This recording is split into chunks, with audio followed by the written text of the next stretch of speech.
Somebody help me. This quilt is huge. How am I ever going to get it quilted? Stick with me and I'll show you how I set up to do free motion quilting.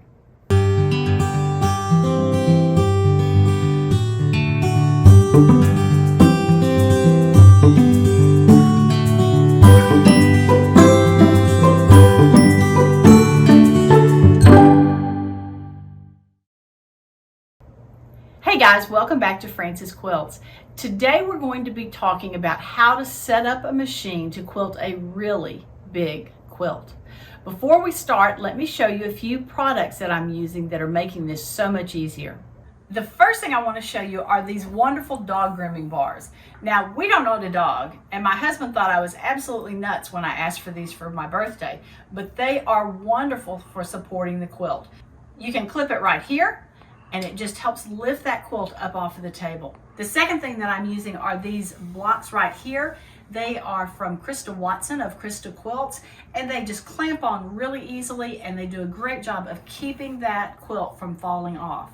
Because we all know that the biggest problem with quilting a big quilt is when the quilt falls off the edge and you get drag. That's what we're trying to avoid. The third product I want to show you is not a specialty product, but it is just another table that's a similar height to your quilting table, and we're just going to slide it in so that we can put the quilt on top of it, and any extra can be sitting here. The last thing here with my setup is I have this table for my domestic sewing machine, which is nice and big, and because it is butted up against my quilting table, it means that I have a nice big area that quilt can lie flat on. And the last thing I'm using is a cushion off of my couch. Yes, I'll show you how this works in just a minute. So let's get this quilt set up on the machine. The first thing I'm going to do is pick the area that I'm going to be sewing in, and I'm going to carefully thread this under my presser foot until it is in place for me to quilt.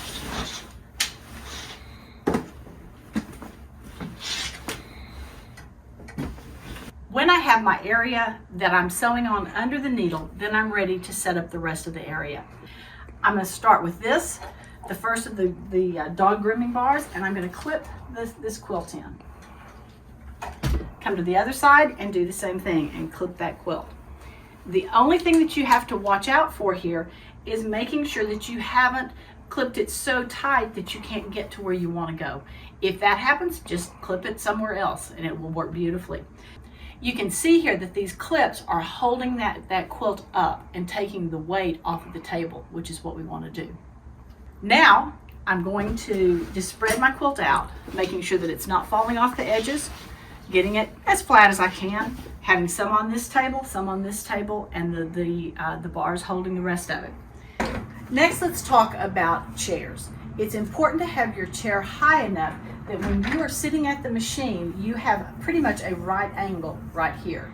Bump that chair up as high as it can go, or put a couple of cushions in the seat if you need to. The important thing is to get high enough. It will help your back, it will help your shoulders, and it will help your quilting. The last thing that I do is I kick off my shoes because I find it much easier to quilt barefooted. I can feel the foot better if I do that, and it just gives me a lot more control over my quilting. And the last thing, you're wondering, what the heck does she do with this cushion?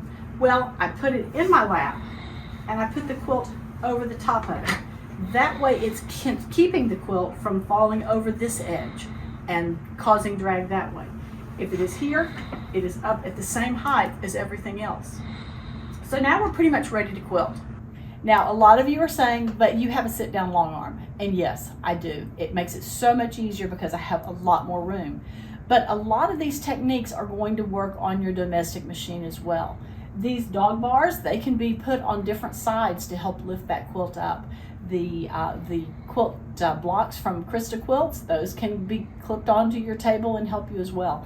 And this, everybody has an extra table floating around. Put them all around your table so that everything is at the same height. So now that I have everything laid out on my table and nice and flat, I'm going to pull it all in a little bit. I'm going to move it in from the sides and I'm going to puddle it. I want it to be very much a puddle around where I'm actually going to be sewing. So since I am going to be sewing this piece, I'm using a ruler at this point in time. Since I'm going to be coming forward this way, I'm really not too concerned about what's going on back here. I'm just concerned about what I'm seeing right here in this section, and I want it to be flat. So let's just quilt a little bit here. Quilt along.